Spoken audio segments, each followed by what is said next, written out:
Ayan ang mami kong naka-purple na ano. Yan ang mami kong naka-purple na nail polish. Ito si Daddy. Yan yung kapatid kong mataba.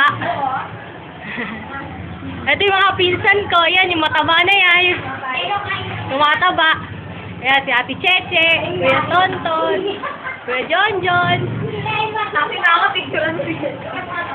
Yan yung kapatid kong walang iya. 24 hours kong matulog. Yan. Eh, pinsan ko, si Ornad. Ito yun, si Paolo. Ito yung pinakamaingay kong pamangkin, no? Paolo. Ano na yan?